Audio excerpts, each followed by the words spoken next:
ஆரம்ப காலகட்டத்தில் கையெடுத்து கும்பிடுன்னு அம்மா நமக்கு சொல்லி தந்திருப்பாங்க. இன்னார் தான் கடவுள்னு அடையாளப்படுத்தியிருப்பாங்க.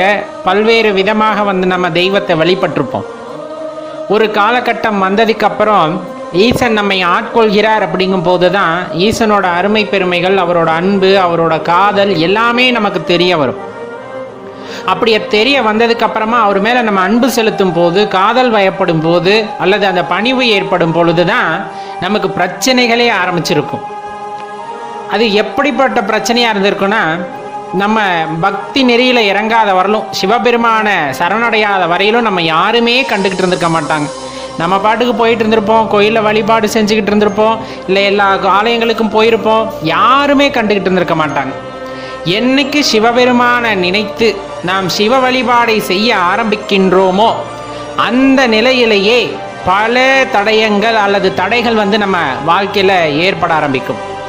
எங்கேருந்து அப்படின்னா, பெற்றவங்க கிட்ட இருந்தே சில சமயங்கள் ஆரம்பிக்கும். பெற்றவங்க கிட்ட இருந்தே சில சமயம் ஆரம்பிக்கும், அல்லது உற்றார் உறவினர் நண்பர்கள் சுற்றம் வட்டம் என்று அருகில் இருப்பவர்களை எல்லாம் நம்ம இழிந்து பேச ஆரம்பிப்பார்கள்.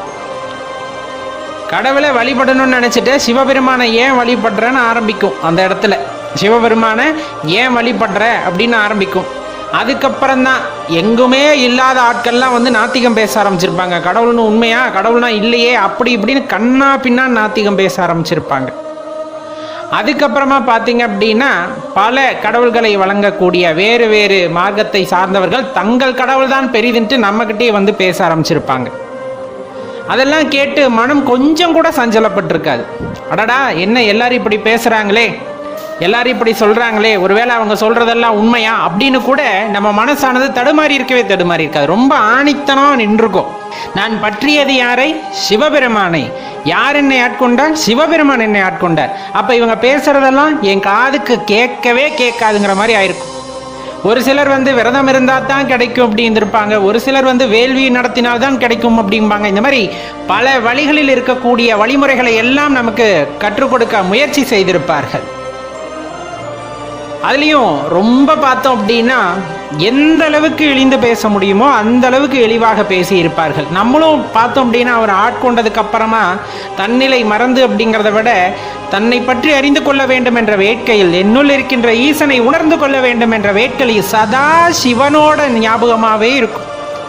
சதா சிவனோட ஞாபகமாகவே இருக்கும். சதா சிவனோட ஞாபகமாகவே இருக்கும். அப்படி அதே ஞாபகத்தில் அதே சிந்தனையில் இருக்கும்போது பல்வேறு எலி பேச்சுகளுக்கு, அதாவது கண்ணா பின்னான்னு பேசியிருப்பாங்க. பித்தன் மாதிரி அலையிறான், சித்தன் மாதிரி அலையிறான், பிரம்ம பிடிச்ச மாதிரி அலையிறான், இப்படி என்னென்ன வார்த்தைகள் எல்லாம் சொல்லி பேச முடியுமோ எல்லா வார்த்தைகளையும் சொல்லி பேசியிருப்பார்கள். எந்த இடத்துலையும் மனசு அப்படிங்கிறது கொஞ்சம் கூட சஞ்சலப்பட்டிருக்காது. ஏன் திரும்ப நான் சொல்கிறேன், நம்ம பிடிச்சது யார் காலை அப்படின்னா சிவபெருமானோட காலை. யாரு? பராபரத்தோட காலை. அப்படி இருக்கும்போது இவங்க பேசுறதுக்கெல்லாம் காது கொடுத்துட்டா என் வாழ்க்கையில இறைவனை காண்பதில் தடை ஏற்பட்டு விடும் அப்படின்னு உள்ளார்ந்த உணர்ந்ததின் பொருட்டு மற்றவர்கள் பேசுவதை எதையும் செவிக்குள் கொண்டு போகாம வெளியவே நிறுத்தி வச்சிருவோம். அவங்க பேசுறதெல்லாம் வாங்கி, அவ என்னென்ன திட்டினாலும் சரி, என்னென்ன இகழ்ந்து பேசினாலும் சரி, எல்லாத்தையும் வாங்கி மாலை மாதிரி அணிந்து கொண்டு, என் கழுத்திலே விழுந்த மாலை மாதிரி அணிந்து கொண்டு என் போக்கில் போக வேண்டும் என்று எல்லோருமே சென்று இருப்போம். உன்னதமான பக்தி, நான் தான் சொல்கிறேனே, உன்னதமான பக்தி. அந்த படைப்பின் சிருஷ்டி கர்த்தா அப்படின்னு சொல்லக்கூடியவர், அந்த சிற்றம்பலத்துள்ளே அப்படின்னு அந்த இடத்துல இருக்கக்கூடிய அந்த ஆற்றல் அப்படிங்கிறது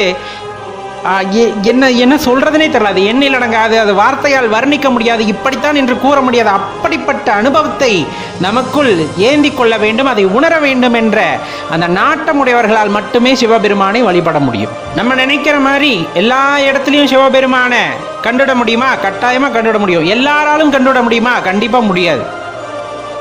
அந்த வேட்கை இருப்பவர்களால் மட்டுமே சிவபெருமானை உணர்ந்து கொள்ள முடியும். இறைவன் மீது அந்த நாட்டமுடையவர்களால் மட்டுமே இறைவனை உணர்ந்து கொள்ள முடியும். நாத்திகம் பேசிக்கிட்டு அதை பற்றி ஒரு தேடலுமே இல்லை என்றால் அது பிரயோஜனமே இல்லாமல் போகும். எந்த ஒரு விஷயமாக இருந்தாலும் சந்தேகமாக இருந்தால் அதை பற்றின ஆராய்தல், அதை உணர்ந்து கொள்ள வேண்டும் என்ற வேட்கை, இறைவனின் மீது ஒரு பிடிப்பு அப்படிங்கிறது கட்டாயமாக இருக்கணும். ஒரு உறுதியான நம்பிக்கை இருந்து அதனை பற்றின தேடுதலை ஆரம்பிக்கும் போது கண்டிப்பாக இறைவன் அதற்கு வழிவகை செய்து கொடுப்பார். கண்டிப்பாக அதற்கு இறைவன் வழிவகை செய்து கொடுப்பார். நம்ம வச்சிருக்க பாசம், அந்த நேசம் அப்படிங்கிறது பார்த்தீங்கன்னா பச்சை மரத்தில் ஆணி அரைஞ்சார் போல அப்படியே ரொம்ப கிச்சனை பிடிச்சிக்கும். அதுல இருந்து நம்ம கண்ணில் இருந்து வர்ற அந்த கண்ணீர் அப்படியே பெருகி பெருகி ஆறாக ஓடி ஐயனின் காலை அபிஷேகம் செய்யும். ஐயனின் காலுக்கு அது அபிஷேக நீராக செல்லும். அத்தனையும் ஆனந்தத்தின் வெளிப்பாடாக வருவது, அத்தனையும் ஆனந்தத்தின் வெளிப்பாடாக வருவது. இறைவனை காணும் போதே புல்லரித்து போய் நின்று விடுவோம். அப்படியே அவரை பார்த்தா என்ன நடக்குது ஏது நடக்குதுன்னே தெரியாது. இறைவனை நினைச்சிட்டா போதும், கண்ணில இருந்து அருவியா தண்ணி கொட்டும். அவரை பத்தி புகழ்ந்து பேசிக்கிட்டே இருக்கணும்னு தோணும். சிவா அப்படிங்கிற ஒரு பேரை கேட்டுட்டா போதும், அவரை பத்தி பேசிக்கிட்டே இருக்கணும், அவரை பத்தி நினைத்து கொண்டே இருக்கணும். இப்படிப்பட்ட எண்ணங்கள் தொடர்ந்து தோன்றிக்கொண்டே இருக்கும். மற்றவர்கள் தீங்கு செய்கிறார்கள், மற்றவர்கள் அதை செய்கிறார்கள், இதை செய்கிறார்கள், எதை பற்றி பேசுவதற்கும் நேரம் இருக்காது. ஏனால் என் சிந்தையில் யார் மட்டும் இருக்கிறார்? சிவபெருமான் மட்டுமே இருக்கின்றார். இந்த புறம் பேசுவது அல்லது குறை கூறுவது இது எல்லாம் மனதிலே வந்துட்டு தீய எண்ணங்கள் உடையவர்களால், மற்றவர்கள் மீது குறை காண்பவர்களால் மட்டுமே முடியுமே தவிர, எல்லா இடத்திலும் இறைவன் நிறைந்திருக்கிறார் அப்படிங்கிற அந்த உண்மையை தெரிந்து கொண்டு சிவபெருமானை தனது சிந்தையில் தாங்கி கொண்டிருக்கிற ஒருவருக்கு எந்த இடத்திலையும் மாற்று சிந்தனை என்பது இருக்கவே இருக்காது. ஒரே சிந்தனை, அதுவும் சிவபெருமான் மட்டும்தான். எது நடந்தாலும் அது சிவபெருமான் நடத்தி வைப்பது, எது நடந்தாலும் அது என் ஈசனால் நடப்பது அப்படிங்கிற அந்த ஒரு எண்ணத்தில் அப்படியே போய்கிட்டே இருப்பாங்க. அடியார்களை பார்த்தா அந்த அடியார் உருவத்தில் இறைவனை பார்க்கக்கூடிய தன்மை சிவனடியார்களுக்கே உண்டு. அடியாரின் உருவத்தில் சிவனை பார்க்கின்ற தன்மை சிவனடியார்களுக்கே உண்டு. அப்படியே பார்த்து பூரிச்சு போயிடுவாங்க. கையெடுத்து சிவபெருமானே அப்படின்னு மனசில் நினைச்சிட்டு கையெடுத்து கூப்பி வழிபடும் பொழுது அதில் இருக்கின்ற ஆனந்தமே வேறு. எப்பவுமே சிவனை பற்றி பாடல்கள், எப்பவுமே சிவனை பற்றி பேசக்கூடிய வாய்ப்புகள், எப்பவுமே சிவனை பற்றி நினைக்கக்கூடிய சந்தர்ப்பங்கள் எத்தனை பேருக்கு கிடைக்கும்? எத்தனை பேருக்கு அந்த கொடுப்பனை கிடைத்திருக்கிறது? இறைவன் ஆட்கொண்டவர்களுக்கு மட்டுமே, இறைவன் அருள் செய்தவர்களுக்கு மட்டுமே அந்த தன்மையானது கிடைக்க பெறுமே தவிர எல்லோருக்கும் கிடைப்பது இல்லை. அதே கிடைக்காமல் போய்விடுமா என்றால் கிடையவே கிடையாது. யார் ஒருவனை ஈசனை மனமாற பற்றி கொண்டு ஈசன் மீது உறுதியாக நம்பிக்கை வைத்து அவர் காலை இறுக பற்றி கொள்கிறார்களோ அவர்களுக்கு எல்லோருக்குமே இந்த சந்தர்ப்பமானது கிடைக்கும். மனதில் உறுதித்தன்மை, மனதில் அசைக்க முடியாத அந்த நம்பிக்கை ஈசன் மீது ஏற்படும் பொழுது அவரை பற்றிய தேடுதல் ஆரம்பிக்க வேண்டும், அதில் தொடர்ந்து செல்ல வேண்டும் என்ற எண்ணம் வந்து விட்டாலே போதும், இறைவன் அதற்கான வழியை காட்டுகின்றார். இப்போ நம்ம ஏற்கனவே சொன்னோம் இல்லைங்களா, வருகின்ற பிரச்சனைகள் அப்படின்னு சொல்லிட்டு எப்போ நம்ம சிவபெருமானை நினைக்க ஆரம்பிக்கின்றோமோ எதுவுமே இல்லாமல் இருக்கிறவர்களும் உங்களை யாருமே கண்டுகிட்டு இருக்க மாட்டாங்க. நீங்கள் சிவபெருமான் மீது பாசம் வைத்ததுக்கு அப்புறம் தான் வருவாங்க. இது நம்ம வாழ்க்கையில் மட்டும் கிடையாது, இது நம்ம வாழ்க்கையில் மட்டும் கிடையாது, எல்லா சிவனடியார்கள் வாழ்க்கையிலும் இது வந்திருக்கும். கண்டிப்பாக இது மாணிக்கவாசகர் வாழ்க்கையிலும் நடந்திருக்கிறது அப்படிங்கிறத தான் அழகாக வந்துட்டு நம்ம திருவாசகத்தில் வந்து ஐயா குறிப்பிடுகின்றார். தெய்வம் என்பதோர் சித்தம் உண்டாகி முடிவிலாது ஓர் பொருளது கருதலும் 6 கோடி மாயா சக்திகள் வேறு வேறு தம் மாயைகள் தொடங்கின.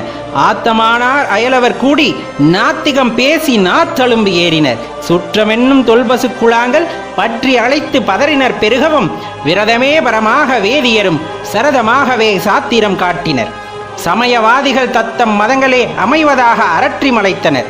மிண்டிய மாயாவாதம் என்னும் சண்ட மாருதம் சுழித்து அடித்து ஆத்து உலோகாய் அதன் எனும் ஒன்திரல் பாம்பின் கலாபேதத்த கடுவிடம் எய்தி அதிர்பெருமாயை என பல சூழவும் தப்பா மேதாம் பிடித்த சலியா தளலது கண்ட மெழுகது போல தொழுது உளமுருகி அழுது உடல் கம்பித்து ஆடியும் மலரையும் பாடியும் பறவையும் கொடியிரும் பேதையும் கொண்டது விடாது எனும் படியே ஆகினல் இடையரா அன்பில் பசுமரத்தாணி அறைந்தார் போல கசிவது பெருகி கடலென மருகி அகங்குலைந்து அனுகூலமாய் மெய்விதர்த்து சகம்பேய் என்று தம்மை சிரிப்ப நானது ஒளிந்த நாடவர் பழித்துறை பூனது ஆக கோணுதல் இன்றி சதுர் இழந்து அரிமால் கொண்டு சாரும் கதியது பரமா அதிசயமாக.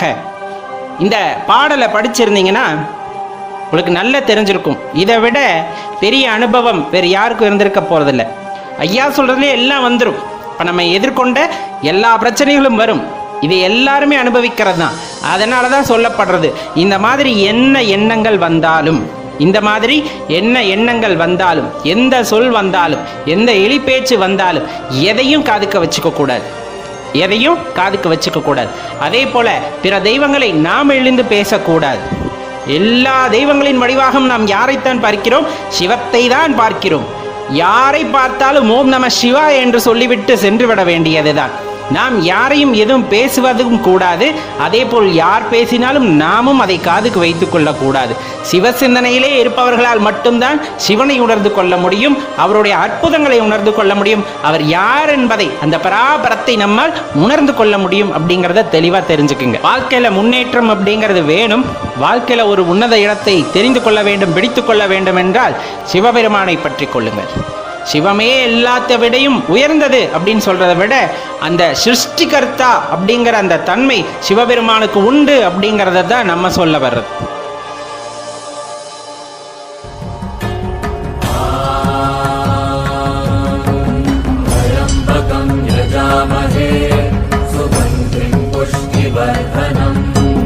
பூர்வாருகமிவ பந்தனாத் வித்யோர்முக்ஷீயமா